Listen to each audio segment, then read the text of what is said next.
श्रीमद् भगवद गीता अध्याय 16 दैवासुर सम्पद विभाग योग श्लोक 19 भगवान श्री कृष्ण भन्नुहुन्छ तानहम द्विशतः क्रूरान संसारेषु नराधमान छिपामे जस्त्र मसुभान आसुरी स्वैव योनिषु। ती द्वेष गर्ने पापाचारी र क्रूर कर्मी नराधमहरूलाई मैले संसारमा बारम्बार आसुरी योनिहरूमै पारिदिन्छु। एक पछि अर्को गर्दै आसुरी सम्पत्तिले युक्त व्यक्तिहरूको पतन कसरी हुन्छ त्यो चर्चा भइरहेको छ। आसुरी सम्पत्तिले युक्त व्यक्तिहरू संसारमा हेर्दाखेरि बडो सफल देखिन्छन्, धनवान देखिन्छन्, सम्पन्न देखिन्छन्। यिनीहरू नै सबैका अगुवा जस्ता पनि देखिन्छन्। जताततै यिनकै समाचार हुन्छ, यिनकै कुराकानी हुन्छ। तर यी व्यक्तिको वास्तवमा अवस्था के हुन्छ त? यी व्यक्तिको मनभित्र के हुन्छ? अघिल्ला श्लोकहरूमा चर्चा आइसक्यो। यी व्यक्तिको मनभित्र कस्तो हुन्छ, कसरी पाक्छन् र चिन्तामा परिमेयम च प्रलयान्तामुपाश्रिता। चिन्ता कहिले चितामा पुगिन्जेल पनि नसकिने प्रकारका बोकेर कसरी हिँड्छन्, यी कसरी पाक्छन् त्यो चर्चा भइसक्यो। अब यो यहाँको चर्चा भइसक्यो भने मृत्युमा के हुन्छ त? यिनको अगाडिको यात्रा कता तय गर्छन् त? त्यस विषयमा यो श्लोकले कुरा गर्छ। र यहाँ बुझ्नु के जरुरी छ भने एउटा बाटोमा लागेपछि त्यो बाटोको आफ्नो मन्जिल हुन्छ, त्यो बाटोको पुग्ने ठाउँ हुन्छ।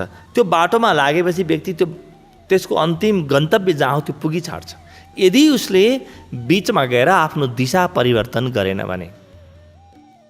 त्यस कारणले ती व्यक्तिहरूको लक्षण कस्तो हुन्छ त्यो चर्चा भइसक्यो। ती व्यक्तिहरूको मन कस्तो हुन्छ चर्चा भइसक्यो। ती व्यक्तिको वरिपरि कस्तो हुन्छ, के बोल्छन्, के खान्छन्, के गर्छन् त्यो चर्चा भइसक्यो। अब ती व्यक्ति कहाँ जान्छन् त, कहाँ पुग्छन् त त्यो चर्चा हुन्छ।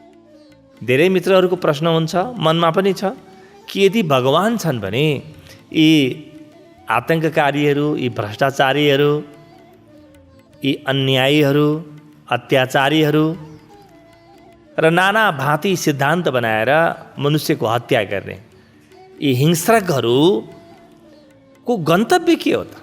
यिनले त कहीँ दुःख पाएको देखिँदैन। यिनीहरू नै राज्य सत्ता प्रयोग गरेको देखिन्छ, यिनीहरू नै सम्पत्ति प्रयोग गरेको देखिन्छ, संसारमा यिनीहरू नै सफल भएको देखिन्छ। के भगवानको सत्य यही हो त? न्याय यही हो त? यस्तो प्रकारको प्रश्न हुन्छ। यो श्लोकमा उत्तर छ। श्लोकले के भन्छ भने यिनको बाहिर के हुन्छ नहेर। तिमीले आफ्नो शरीर देखेका छौ, आफ्नो धन देखेका छौ।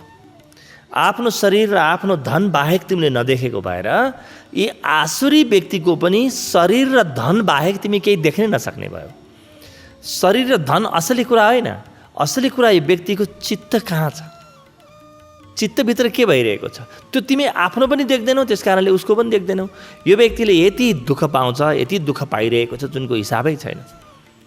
र धर्मको गहिरो नियम के हो भने मैले पाप गरेँ, पाप गरेपछि नर्क पुग्ने होइन। पाप गर्नु नै नर्क हो। पाप गर्दाखेरि मभित्र जुन एउटा विचारको आँधी आउँछ, अनियन्त्रित विचारहरूको जुन भित्र एउटा तिक्तता आउँछ, एउटा अध्यारोपन आउँछ, त्यो आफैमा फल हो। हरेक कर्मले आफैमा फल लिएर आउँछ। आज मैले केही गल्ती गरेँ अनि मृत्युपछि म त्यहाँ पुग्ने होइन। मृत्युपछि त स्वाभाविक रूपमा पुग्छु, तर अहिलेदेखि नै त्यसको यात्रा प्रारम्भ हुन्छ। त्यही भएर भगवान के भन्नुहुन्छ कि तानहम द्विशतः क्रूरान। ती द्वेष गर्ने यानि यदि म आसुरी सम्पत्तिले भरिपूर्ण छु भने म भगवानप्रति र अरूप्रति द्वेष गर्नेछु। यो अघिल्लो श्लोकमा आइसक्यो। यस्ता द्वेष गर्ने व्यक्तिहरू क्रूर र नराधम अनि पापकर्मीहरूलाई म के गर्छु भने संसारमा बारम्बार, यो संसार भनेको यो जन्म मात्रै होइन है, यो पुरै संसारमा म बारम्बार आसुरी योनिहरूमा पारिदिन्छु। अब प्रश्न उठ्छ कि भगवानले आएर हरेक व्यक्तिलाई खोजेर यो पापी हो, यो होइन, यो आसुरी हो, यो दैवी हो भन्ने हेरेर उसको बायोडाटा पढेर अनि उसलाई कहाँ लाने हो लैजानुहुन्छ? यो सामान्य केटाकेटीको बुझाइ हो। यो इसाई शास्त्रहरूमा आउँछ, बाइबलमा आउँछ, लास्ट डे अफ जजमेन्ट। त्यो लास्ट डे अफ जजमेन्ट, न्यायको अन्तिम दिन, त्यहाँ चाहिँ भगवानले आएर न्याय गर्छन् रे सबैमा न्याय गर्छन् रे। र पापीलाई चाहिँ यही सर्न छोडिदिन्छन् र पुण्यात्मालाई आफूसँग लिएर जान्छन् रे। यो केटाकेटीहरूको कुरा हो। यो बाइबलले गलत भनेको होइन, तर बुझ्न सक्नुपर्छ। बाइबल बुझ्नलाई बाइबल बुझ्ने बुद्धि चाहिन्छ, हृदय चाहिन्छ। भगवद् गीता बुझ्नलाई भगवद् गीताको हृदय चाहिन्छ। आफ्नो पुरानो बुद्धिले भगवद् गीता बुझिँदैन। त यहाँ भन्नुहुन्छ कि म तिनलाई छिपामी भनेको झार्छु, पार्छु। अजस्र भनेको अनन्त कहिल्यै नसकिने, इन्फाइनाइट। अशुभान भनेको अशुभ योनिहरूमा, असुरी योनिहरू, अशुभ आसुरी योनिमा म बार बार पारिरहन्छु। यसको अर्थ के भगवानले प्रत्येकलाई बोकेर पाल्नुहुन्छ? छैन। भगवान कृष्णले आफूलाई विभिन्न प्रकारले पेश आउनुभएको छ गीतामा, त्यो बुझ्नुपर्छ। कहीँ उहाँ गुरुको रूपमा भूमिका निर्वाह गर्दै हुनुहुन्छ, एउटा गुरुको रूपमा। अर्जुनको सद्गुरुको भूमिका निर्वाह गर्नुहुन्छ। कहीँ उहाँ साक्षात् नारायणको भूमिका निर्वाह गर्नुहुन्छ, श्रीहरिको, परमब्रह्म परमात्माको, त्यो पुरुषोत्तमको भूमिका निर्वाह गर्दै हुनुहुन्छ कहीँ। र अरू कुनै ठाउँमा भने उहाँ जुन शाश्वत नियम हुन्छ, जुनलाई धर्म भनिन्छ, त्यो शाश्वत नियमको तर्फबाट शाश्वत नियमको प्रतिनिधि बनेर आफ्नो कुरा व्यक्त गरिराख्नु भएको हुन्छ। यहाँ चाहिँ भगवान कृष्ण त्यो शाश्वत नियमको पक्षमा बोल्दै हुनुहुन्छ। के भन्नुहुन्छ कि त्यो व्यक्तिलाई म आसुरी योनिहरूमा पारिदिन्छु, तलका योनिहरूमा पारिदिन्छु। आसुरी योनि भनेको अहिले जुन जुन प्रकारको दुःख त्यो व्यक्तिले पाइरहेको छ, तिनै दुःखहरू फेरि पनि पाइरहन्छ। त यसको अर्थ उहाँले अलग्गै पार्नुहुन्छ? होइन। त्यो नियम नै यस्तो छ, धर्मको नियम नै यस्तो छ कि आफूले गरेको हरेक कर्मको फल मैले भोग्नै पर्छ, त्यसबाट बच्ने कुनै पनि उपाय छैन। कर्मको सिद्धान्त, कर्मको नियमले, कर्मबन्धनको नियमले नै पुरै विज्ञान पनि चल्छ। किनभने यो गरे यो हुन्छ, यो गरे यो हुन्छ भन्ने स्पष्टता जुन भगवानको विधानमा छ, त्यही विधानको कारणले भौतिक पदार्थहरू पनि एक प्रकारको नियम मान्दछन्। त्यही नियमलाई भौतिक शास्त्रीहरूले विज्ञान भन्दछन्।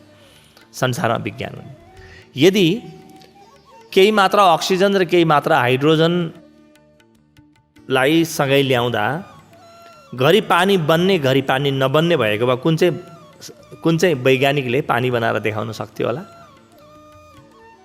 वैज्ञानिकले नयाँ केही गर्दैन। वैज्ञानिकले त्यही नियमलाई खोज्ने हो। त्यही नियमलाई त धर्म भनिन्छ वा भगवान भनिन्छ। त्यही भगवानको सानो एउटा अंश खोज्ने हो उसले, जुन आज भौतिक पदार्थको रूपमा प्रकट भएको छ, अभिव्यक्त भएको छ, त्यसलाई खोज्ने हो। त यहाँ त्यो नियमको पक्षबाट भगवान श्रीकृष्ण के भन्नुहुन्छ भने ती व्यक्तिहरू आफ्नो खाडल आफै खन्छन्। ती व्यक्तिहरू हेर्दाखेरि त्यो संसारमा बडो ठाटबाटका देखिनेछन्।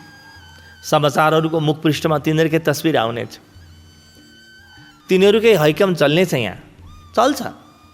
किनभने आसुरी योनि धेरै भएको ठाउँमा, जसमा सबभन्दा बढी आसुरी भाव छ, आसुरी वृत्ति छ, त्यही व्यक्ति सफल भएको देखिन्छ।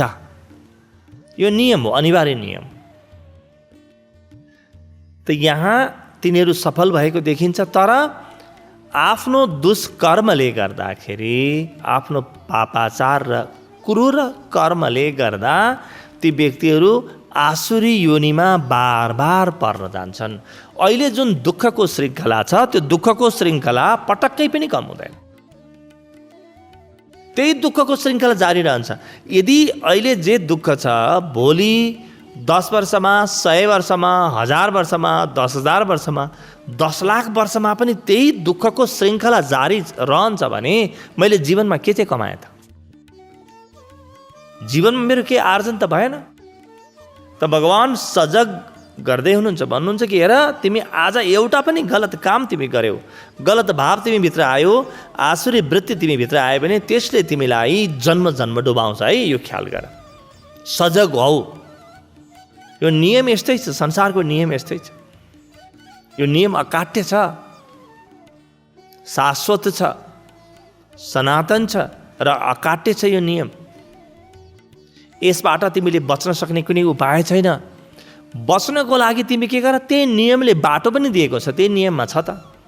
जस्तो म कुनै रुखको माथि छु, रुखको टुप्पामा छु, म त्यहाँबाट हाम फालेँ भने म तल झर्दाखेरि मेरो हात खुट्टा भाँचिन सक्छ, मृत्यु पनि हुनसक्छ। अब त्यो गुरुत्वाकर्षणको नियमको कारणले हो। उसले त तान्छ तलतिर हरेक कुरालाई, म धडाममा तल खस्छु।